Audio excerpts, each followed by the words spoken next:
Selamat siang teman-teman, jumpa kembali di podcast Kedai JK. Dan kali ini saya ditemani oleh perempuan tangguh, Kak Linda, Direktur TUK, Transparansi untuk Keadilan. Transformasi untuk Keadilan, begitu. Nanti kita akan cerita banyak tentang advokasi TUK di isu lingkungan, gitu Mbak ya. Betul. Gitu. Nah, tapi sebelum ke situ, mungkin secara ringkas TUK itu concern di isu apa, Kak Linda? Ya. Makasih Bang Amin, makasih udah diajak ke Kedai JK. Ya. Sambil nanti boleh pesan kopi segala macam. Maca tadi. Maca. Udah pesan ya Bang, yang lagi hits katanya paling enak di sini. Oke, siap. Banyak semua enak ya. Ini kebetulan kopinya dari Sidikalang, dari teman-teman jadi Petrasa. Dampingan Petrasa, petani sana. Nah, makasih ya Bang Amin, teman-teman JKLPK. Jadi kalau ini kayaknya ini ya, kita tunggu dulu. Ini aman kok Pak? Oh aman ya? Nanti kita ngomong. Oke, siap. Jadi kalau bicara soal TUK, TUK Indonesia, Transformasi untuk Keadilan Indonesia, kami adalah lembaga swadaya masyarakat ya, yang memang tadi udah disinggung Bang Amin, isunya bagaimana kami memastikan lingkungan itu terjaga, kemudian tercipta keadilan sosial gitu. Nah memang khususnya kami fokus untuk kerja di sektor sumber daya alam. Sektor sumber daya alam dan bagaimana kami memastikan akuntabilitas dari sektor-sektor keuangan yang dia terlibat bagaimana menjalankan operasional dari perusahaan-perusahaan yang bergerak di bidang sektor sumber daya alam. Misalnya kayak perkebunan sawit, kemudian hutan tanaman, dan yang belakangan ini sedang ngetren ya, nikel gitu. Berarti ini TUK ini mencoba memastikan pembiayaan dari sektor perbankan kepada perusahaan supaya itu tidak merusak lingkungan dan segala macam gitu. Iya, jadi kalau biasanya kami mengandai-andai nih Bang. Bang Amin. Misalnya kan kita bayangkan satu perusahaan ini seperti mobil. Mobil ini kan harus ada sopirnya yang mengendarai ya. Biasanya itu kan ya teman-teman tenaga kerja. Teman-teman tenaga kerja, kemudian ya harus ada kendaraannya, dan kendaraan itu bisa jalan juga kalau ada bahan bakar. Bahan bakar ini uang kan. Nah uang ini dari mana sih? Nah itu yang kami telusuri. Banyak kan dari bank gitu ya? Ya macam-macam. Bisa dari kreditor, bisa dari investornya juga berupa saham ya. Nah jadi memastikan mobil ini berjalan sesuai dengan rules, sesuai dengan aturan, kebijakan, komitmen keberlanjutan, itulah yang kami kawal Bang. Jadi karena bahan bakar ini bagian dari kendaraan, nah makanya kami mengawal dari sisi pembiayaan itu. Praktiknya gimana itu Mbak? Kan idealnya tadi ya, praktiknya bagaimana itu? Iya, tapi tadi saya kan itu menarik, praktek bisa saya ceritakan juga ya. Tadi juga saya bilang kan terkait dengan ada yang mengendarai ya, ada tenaga kerja yang itu juga ya situasinya juga nggak baik-baik aja ya, karena Indonesia ini kan banyak sekali menciptakan tenaga kerja dengan upah yang di bawah gitu ya bisa dibilang tidak cukup layak begitu ya. Yaitu satu kesedihan juga. Nah tapi tadi balik lagi bicara soal bagaimana prakteknya selama ini ya. Kita mau tuh. Saya langsung aja nih Bang Amin tembak ya. TUK ini lagi gugat Bank Mandiri. Wow. Nah ini punya rekening Mandiri. Ini nanti krisnya apa nih Bang? Mandiri ya. Kenapa tuh Bank Mandiri? Jangan ya. Tidak. Jadi Bank Mandiri membiayai. Iya, jadi saya yakin teman-teman JKLPK dan yang lagi nonton ini nggak kenal sama nggak ada yang nggak kenal sama Bank Mandiri. Betul. Bank Mandiri ini kan kayak wajah perbankannya Indonesia ya, karena dia berkontribusi besar terhadap sistem perekonomian kita. Iya. Nah, jadi kalau menurut penelusuran kami di TUK Indonesia, Bank Mandiri ini adalah salah satu bank BUMN yang paling banyak memberikan pembiayaan kepada sektor-sektor yang beresiko tinggi. Beresiko terhadap lingkungan, terhadap sosial maupun tata kelola di Indonesia. Dia banyak memberikan kepada sektor di perkebunan sawit. Saya lupa angkanya ya Bang, tapi mungkin nanti ada grafik bisa lihat di sini. Boleh, nanti di sini lihat. Jadi dia membiayai sektor-sektor ekstraktif kayak sawit, kemudian kehutanan, kemudian termasuk juga pertambangan ya. Termasuk juga terlibat dalam pembiayaan nikel. Nah, satu itu ya. Dia adalah bank besar, wajah perbankan kita, kemudian terlibat dalam begitu banyak pembiayaan besar kepada perusahaan yang beresiko, yang punya dampak besar terhadap lingkungan maupun sosial ya. Satu sisi bank BUMN ini, Mandiri ini, dia itu memiliki komitmen sebagai first movers on sustainable banking. Jadi penggerak utama dalam menerapkan prinsip-prinsip keberlanjutan, keuangan keberlanjutan. Tapi prakteknya mereka masih membiayai perusahaan yang terlibat dalam kerusakan lingkungan, pelanggaran HAM maupun tata kelola. Satu contoh Bang, TUK menggugat Bank Mandiri karena Bank Mandiri ini telah membiayai perusahaan sawit di Sulawesi Tengah namanya Agro Nusa Abadi. Ini saya sebut ya karena bagian dari kerja kami dalam mendorong akuntabilitas, transparansi. Jadi saya harus sebut ya Bang. Nah, si Agro Nusa Abadi ini adalah anak perusahaan dari Astra Agro Lestari. Kalau kita bicara Astra Agro Lestari, teman-teman pasti mungkin banyak kenalnya Astra Motor gitu. Iya, karena Astra ini banyak komodifikasi bisnisnya ya. Salah satunya di sawit. Dan kalau kita telusuri siapa yang punya Astra? Yang punya Astra ini adalah Jardine Matheson. Jardine Matheson ini dikuasai dikontrol oleh keluarga Kezik. Satu konglomerat dari UK. Apa yang mau dibilang ya, memang ternyata yang punya orang sana begitu ya. Yang rusak di sini di Indonesia, yang menikmati keuntungan di luar. Gitu. Jadi itu ironi ya, ironi. Satu sisi juga ternyata yang memberikan kucuran pembiayaan kreditnya itu bank kita. Kita udah nyedain lahan, rusak, kita juga nyedain bensinnya. Kita juga bahan bakarnya, modal. Jadi itulah. Dan itu sudah berjalan di pengadilan, sudah digugat. Nah, kita menggugat karena Bank Mandiri ini telah melakukan perbuatan melawan hukum karena dia melanggar peraturan perundangan ya, dengan dia memberikan pembiayaan tidak secara hati-hati ya, memberikan pembiayaan tanpa ada uji tuntas yang memadai, yang komprehensif. Dia memberikan pembiayaan kepada Agro Nusa Abadi, kepada Astra Agro Lestari itu, yang mana perusahaan ini ilegal Bang. Ilegal statusnya? Iya, karena dia, kenapa saya bilang itu diduga ilegal ya? Karena dia tidak memiliki hak guna usaha. Sebagaimana yang diwajibkan oleh peraturan perundang-undangan. Jadi Bank Mandiri ya melakukan pelanggaran itu. Berarti tidak cross check dulu gitu ya. Nah, menarik nih.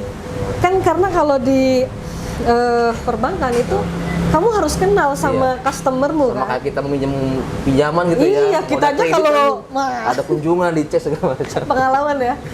Bener. Jadi tadi gitu ya, dia harusnya punya prinsip menjalankan prinsip kehati-hatian dan know your customer gitu. Jadi ya melanggar peraturan perundang-undangan. Yang kedua, dia juga melanggar komitmennya itu sendiri. Yang dia sudah declare gitu ya? Iya, tadi dia kan declare ya, dia first movers on sustainable banking. Terus dia juga punya kebijakan internal, misalnya soal manajemen resiko, di mana mengadopsi prinsip-prinsip yang taat pada peraturan perundang-undangan. Kemudian dia juga punya yang namanya daftar pengecualian bagi perusahaan-perusahaan yang tidak bisa dibiayai, misalnya seperti yang melanggar HAM, kemudian juga yang merusak hutan, lahan gambut, begitu ya, yang melanggar undang-undang, tapi kan faktualnya enggak. Artinya secara apa ya, mitigasi udah punya ya, tapi praktiknya justru dilanggar lah kita bilang begitu ya. Tadi itu yang digugat oleh teman-teman tuh ke pengadilan sudah, dan statusnya gimana tuh Kak sekarang?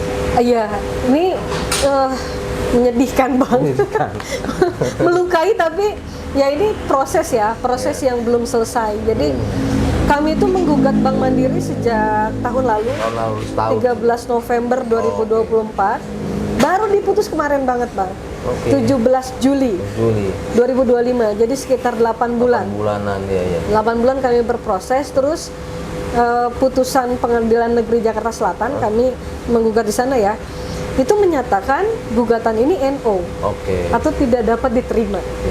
Alasannya adalah karena penggugat, karena kami ini kurang pihak. Alasannya gitu. Hakim ya? Alasannya majelis hakim begitu. Nah, tentu ini mengecewakan sekali ya, karena kenapa saya bilang mengecewakan? Ini punya implikasi terhadap akuntabilitas dari perbankan itu sendiri, gitu ya. Yang kedua juga kami memiliki catatan tersendiri ya terhadap hasil putusannya si hakim, gitu ya. Dari konteks catatan dulu ya Bang. Catatan terhadap putusan ini, yang pertama itu putusan ini kan menyampaikan bahwa secara formil gugatan ini tidak bisa diterima tadi karena kurang pihak. Yang kami gugat ini kan thank you. Cepat juga ya Bang ya. Kasih ya Bang ya. Nah, jadi secara formil tidak bisa tidak diterima tadi karena kurang pihak. Jadi pertimbangannya hakim nih Bang ya. Kan kami menggugat itu pihak yang kami gugat adalah tergugat Bank Mandiri, gitu ya, sebagai tergugat utama ya, karena tadi dia memberikan pembelaan. Turut tergugatnya adalah Astra Agro Lestari, kliennya Mandiri, dan Agro Nusa Abadi, anak usahanya si Astra Agro Lestari. Tadi yang ilegal itu ya. Nah, menurut pertimbangannya hakim, seharusnya penggugat, seharusnya kami itu juga melibatkan yang pertama Kementerian Agraria dan Tata Ruang, karena ini soal ketiadaan hak guna usaha ya. Kemudian melibatkan juga Kementerian Lingkungan Hidup karena kami mempersoalkan soal masalah sosial maupun lingkungan. Kemudian juga melibatkan ada Eko Nusantara. Eko Nusantara ini satu konsultan yang diminta sama Astra untuk melakukan assessment. Jadi laporannya kami pakai, makanya hakim berpendapat harus melibatkan Eko Nusantara. Dan yang terakhir harus melibatkan OJK karena satu petitum kami itu harus ada mekanisme komplain dan pengaduan di perbankan, di Bank Mandiri. Itu areanya OJK itu ya. Jadi itu pertimbangan hakim. Nah, catatan kami terhadap putusan itu adalah, dan terhadap pertimbangan itu adalah, sebenarnya hakim ini tidak cermat, salah dalam mengkonstruksi kasus. Gitu. Karena apa? Karena gugatan ini tuh bukan soal hak atas tanah.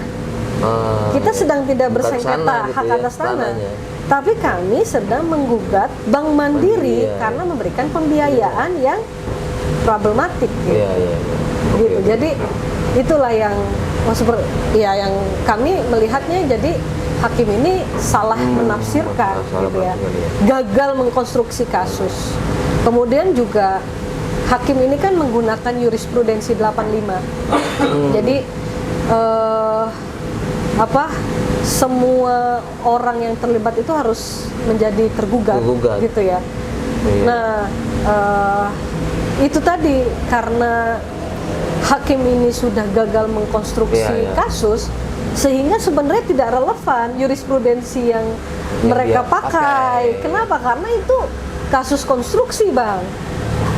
Ini kita bicara soal pembiayaan gitu. Jadi dua kali keliru ya. Iya, jadi misalnya contoh saya mau hakim pertimbangannya adalah melibatkan Eko Nusantara. Nah, pihak-pihak ini kan tidak menimbulkan peristiwa dan tidak merugikan kami sebagai penggugat, Iya. justru menguntungkan kami karena ada laporannya. Iya, betul. Yang Gitu. kita Jadi, gunakan gitu ya. Iya, jadi Ah, itu yang catatan kami terhadap putusan, makanya kami akan apa nih, Mbak? akan banding. Banding ya. Pasti kami banding. Makanya di podcast ini saya nyatakan TUK akan banding. Mantap. Nah, kalau peluangnya seperti apa, Mbak? Ini kan strategi advokasi yang katakanlah beda gitu ya. Biasanya kan kita audiensi ke kementerian, lembaga negara. Ini kan menyasar, Hijau. iya, ini menyasar lembaga perbankan gitu ya. Ini peluangnya ke depan bagaimana menurut? Apakah atau sudah pernah ada pengalaman dulu yang digugat dan berhasil, akhirnya tidak lagi bisa lagi dibiayai gitu? Kalau di Indonesia gugatan macam ini saya yakin yang pertama, Bang. Oke, mantap. Tapi kalau di luar sudah ada yang pernah menggugat bank, tapi memang berbeda isu ya. Karena misalnya teman-teman di Belanda gitu ya, di beberapa teman-teman di Eropa yang memang lebih maju ya perbankannya. Itu bisa digugat dan dimenangkan juga. Nah, ini makanya kami ingin menciptakan satu preseden hukum ya. Iya. Bahwa ya bank juga mesti ikut terlibat bertanggung jawab. Iya. Dan tidak bisa lepas tangan karena pembiayaannya itu. Nggak boleh lepas tangan gitu. Nggak boleh, ya. Jadi ya inilah menciptakan presiden hukum inilah yang menjadi target kami, dan tentunya saya juga ingin sampaikan pesan ke OJK. Ternyata OJK juga harus melibatkan hakim gitu ya, melibatkan hakim-hakim ini untuk menciptakan, membangun ekosistem keuangan berkelanjutan. Betul. Gitu. Kata kuncinya yang berkelanjutan, Mbak ya. Iya. Nah, tadi kalau ditanya peluangnya, ya saya yakin peluang itu selalu ada. Harapan itu selalu ada, yang tidak boleh padam justru perjuangan kita ya. Betul. Gitu.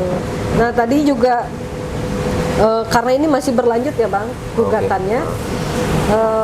Karena kalau kami tidak banding, ini akan besar sekali implikasinya. Pertama, pembiayaan yang dilakukan kepada perusahaan-perusahaan tadi yang berisiko tinggi, yang banyak menyebabkan kerusakan lingkungan, sosial dan lain sebagainya. Ini nanti akan semakin ugal-ugalan, gitu ya. Itu implikasi pertama. Implikasi kedua, ya perusahaan yang ilegal macam ini nanti akan terus langgeng. Karena apa? Karena mereka terus diberi fasilitas pembiayaan. Ya, jadi tetaplah, saya rasa juga TUK ini kan hanya mewakili ya. Betul. Tapi kita semua sebagai nasabah juga, saya rasa harus bisa menuntut bank kita masing-masing ya. Itu kan tabungan masyarakat ya. Lalu dikelola bank, ternyata digunakan untuk hal yang katakanlah tidak sesuai dengan prinsip-prinsip keadilan sosial gitu ya. Nah, ada nggak, Mbak, juga selain tadi fokus ke gugatan, edukasi ke masyarakat, itu uang kalian digunakan untuk ini loh, kalau bisa digunakan untuk biaya tambang yang lingkungan, kan seharusnya juga gugat gitu. Artinya menyadarkan masyarakat, uang kami diapain nih gitu. Ada juga nggak semacam edukasi atau seperti itu? Iya, kami di TUK ini punya yang namanya beberapa platform ya. Kerja kolaborasi juga sama teman-teman lain, sama jaringan lain. Yang pertama kami punya Forest and Finance.org. Teman-teman bisa berselancar di situ. Jadi ya itu memang ikhtiar dari tadi ya, mendorong akuntabilitas juga transparansi sektor keuangan. Jadi teman-teman bisa melihat banknya teman-teman ini. Kalau kita tabung gitu ya. Banknya teman-teman ini tuh membiayai apa saja gitu ya? Iya. Bisa kelihatan gitu ya? Itu ya. Itu kemana aja. Dan gitu kalau misalnya kita ada yang nggak setuju, kita bisa ini nggak? Bisa komplain nggak gitu? Oh iya. Bisa juga? Iya, harus. Nggak mau kan kita juga ikut terlibat. Kok uang gue jadi dipakai yang nggak ini? Iya. Iya. Berarti ada keterlibatan dari masyarakat juga untuk mengawasi tata kelola ini ya? Iya. Apalagi kan bank-bank Indonesia kan rata-rata BUMN ya. BUMN yang mana juga kita memiliki saham juga ya. Mungkin teman-teman sini juga ada bagian dari investornya BUMN. Itu tentu perlu keterlibatan aktif. Baik. Ya. Baik. Nah, harapannya gimana nih Mbak Linda? Ini kan katakanlah sekarang sedang terus berjuang terhadap Bank Mandiri. Kedepannya selain juga mengajukan banding, ada hal lain apa yang akan dilakukan? Ya, tadi yang pertama meja hijau ini bukan satu-satunya. Bukan satu-satunya. Medan perjuangan itu ya. Ya, medan perjuangan untuk kita ya. Jadi dan ini juga belum selesai. Jadi akan terus kami lanjutkan ya. Supaya nggak nyerah ini ya. Iya. Fight terus gitu. Nah, iya, harapan terbesar tentu untuk pemerintah ya, khususnya OJK bisa mengawasi dengan sungguh-sungguh dan melakukan uji tuntas yang apakah OJK itu Pak bisa kasih sanksi nggak gitu terhadap katakanlah bank yang tadi diduga melanggar, itu OJK bisa kasih? Iya, OJK bisa kasih sebagai pengawas perbankan. OJK bisa memberi sanksi ya. Dan itu saya berasal dari aduan katakanlah lembaga sipil masyarakat, OJK lalu follow up gitu. Iya. Bisa itu ya. OJK bisa melakukan pengawasan. Kalau saya rasa penting ya untuk melakukan review gitu. terhadap pembiayaan yang sudah berjalan. Kemudian juga melakukan evaluasi ya. Saya rasa juga sanksinya juga perlu ditingkatkan ya. Kalau sekarang kan selama ini sanksi masih administratif berupa teguran. Efek jerahnya belum ini ya. Ya mungkin masih belum terlalu ya. Tapi peran OJK tentu menurut saya harus diperkuat. Gitu. Hanya syaratnya OJK ini harus bisa membuka diri. Untuk selama ini masih menutup gitu ya. Ya lebih membuka diri ya. Jadi ya harus bisa mendengar juga keluhan dan informasi yang disampaikan sama teman-teman ya, sama civil society maupun sama masyarakat yang terdampak. Gitu. Jadi dan harapan juga tentunya buat perbankan ya. Saya rasa ya perbankan ini adalah aktor kunci yang menjadi harapan kita tadi kan untuk bensinnya gitu ya. Iya. Yang kami harapkan juga bisa ikut bertanggung jawab gitu. Jadi tidak harus hati-hati, tidak secara sewenang-wenang memberikan pembiayaan yang kepada tadi perusahaan yang merusak itu gitu. Dan untuk publik saya rasa ya, untuk teman-teman semua ya, karena kita juga saya yakin pasti semua punya tabungan gitu. lah Nggak hanya Bank Mandiri ya, bank-bank lain juga gitu ya. Benar. Itu ya mari kita awasi. Karena uang kita yang kita tabung di bank kemudian dipakai kepada perusahaan yang merusak, itu sama aja kita terlibat. Gitu. Jadi ya saya rasa kita punya kontribusi juga dari kita ya. Iya, maka kita harus tetap awasi dan monitoring. Gitu, Mbak Linda, terima kasih untuk waktunya, untuk sharingnya, dan kita doakan, kita dukung semua perjuangannya berhasil. Iya. Terima kasih Mbak. Terima kasih banyak Bang. Minum dulu Mbak. Udah deh ya.